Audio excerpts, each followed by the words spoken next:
اب دوسرا سوال پیدا ہوتا ہے, اس زمین کے اوپر انسان اشرف المخلوقات ہیں, اور تمام انسان اشرف المخلوقات ہیں, چاہے وہ مسلمان ہوں یا کافر ہوں. اب سوال یہ ہے کہ جو ایمان کے ساتھ زندگی گزار رہا ہے اور ایمان کے ساتھ مرے گا, اور جو حالت کفر میں زندگی گزار رہا ہے کفر کے ساتھ مرے گا, وہ صرف محض تقدیر کی بنیاد پر ہے یا ان کا اختیار بھی اس کے اندر موجود ہے؟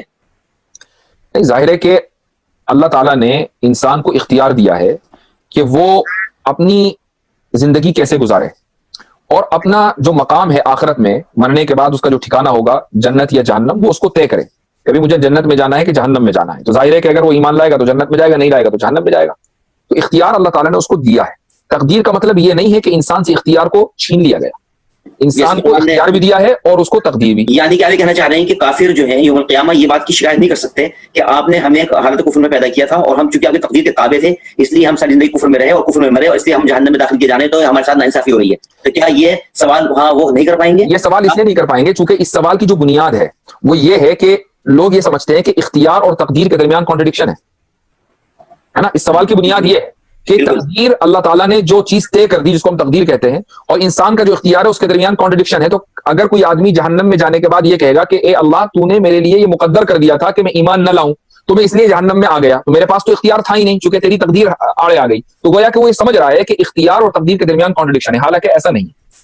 ایسا کیوں نہیں ہے اس کو سمجھنا ہے. اللہ تعالیٰ نے انسان کو پیدا کیا اور اس کو راستہ دکھا دیا, گویا کہ اس کو اختیار دیا ہے کہ وہ چاہے ایمان لے آئے اور چاہے وہ کفر اختیار کر لے. اس سے یہ خود ثابت ہوتا ہے کہ اللہ تعالیٰ کی جو تقدیر ہے وہ انسان کو مجبور نہیں بناتی, بلکہ انسان کا جو اختیار ہے وہ اپنی جگہ باقی ہے, وہ اپنے اختیار سے فیصلہ کرتا ہے. تو دو اپوزٹ چیزوں کے درمیان کانٹرڈکشن ہوتا ہے. دن اور رات دو اپوزٹ چیزیں ہیں, ان دونوں کے درمیان کانٹرڈکشن ہوگا, یا تو دن ہوگا یا رات. ایسا نہیں ہو سکتا کہ ایک ہی وقت میں دن بھی ہو اور رات بھی ہو. لیکن اگر دو چیزیں ایک ہی سائڈ میں ہوں, اب ان دونوں کے درمیان کانٹرڈکشن نہیں ہوگا. انسان کے درمیان کانٹرڈکشن نہیں ہے, انسان اور غیر انسان کے درمیان کانٹرڈکشن ہے, پتھر اور انسان کے درمیان کانٹرڈکشن ہے.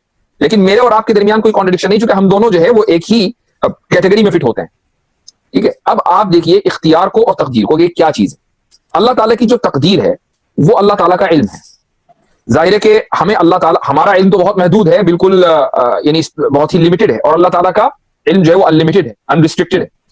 تو جو چیز لمیٹڈ ہو وہ انلمیٹڈ کو یا انریسٹرکٹڈ چیز کو مکمل پرسیو نہیں کر سکتی, اس کا مکمل ادراک نہیں کر سکتی. تو ہمیں یہ نہیں معلوم کہ اللہ تعالیٰ کا علم کیسا ہے. ہاں, اللہ تعالیٰ کا علم ہے, چونکہ ہم اپنی لمیٹڈ نالج سے اللہ تعالیٰ کی انلمیٹڈ نالج کو نہیں سمجھ سکتے.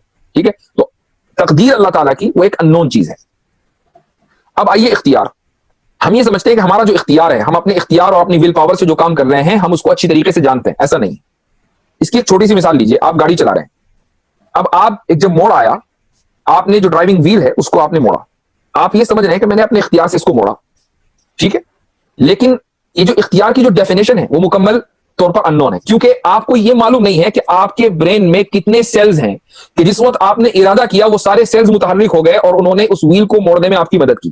آپ کے ہاتھوں کے کتنے مسلز نے اس کام کو انجام دیا کہ اس ویل کو موڑنے میں آپ کی مدد ہوئی. اسی طریقے سے وہ ویل اسٹک نہیں ہوا, کہیں جام نہیں ہوا, بلکہ جب آپ نے چاہا تو وہ آرام سے مڑ گیا. اسی طریقے سے جو پہیے تھے, جو گاڑی کے جو پہیے ہیں وہ بھی کہیں اسٹک نہیں ہوئے. اسی طریقے سے جو روڈ تھا وہ بھی مڑ رہا تھا کہ آپ کی گاڑی آرام سے مڑ گئی. اتنی ساری چیزیں آپ کے اختیار میں شامل ہیں جن کا آپ کو پتہ ہی نہیں, انسان کو پتہ ہی نہیں. ہمیں یہ تو پتا ہے کہ بہت سارے سیلز ہیں, وہ کون کون سے سیلز ہیں, وہ کون کون سے مسلز ہیں, اور یہ ساری چیزیں مکمل ڈیٹیلز جو ہیں وہ اختیار کی, وہ انسان آج تک بھی پتہ نہیں لگا پایا ہے سائنس کی اتنی ترقی کے باوجود. اس کا مطلب یہ ہوا کہ جو تقدیر ہے وہ بھی ایک اننون چیز ہے, اور جو انسان کا اختیار ہے وہ بھی ایک اننون چیز ہے. جب دو چیزیں اننون ہوں, دو چیزیں نامعلوم ہوں, تو ان دونوں کے درمیان کانٹرڈکشن نہیں ہو سکتا. ہاں, یہ تو اگر آپ یہ کہتے ہیں کہ اختیار جو ہے وہ تو مجھے مکمل طور پر معلوم اور تقدیر معلوم نہیں ہے, تو ایک چیز معلوم, ایک چیز نامعلوم, دونوں کے درمیان کانٹرڈکشن ہوگا. لیکن دو نامعلوم چیزوں کے درمیان کانٹرڈکشن اور کانفلکٹ نہیں ہو سکتا.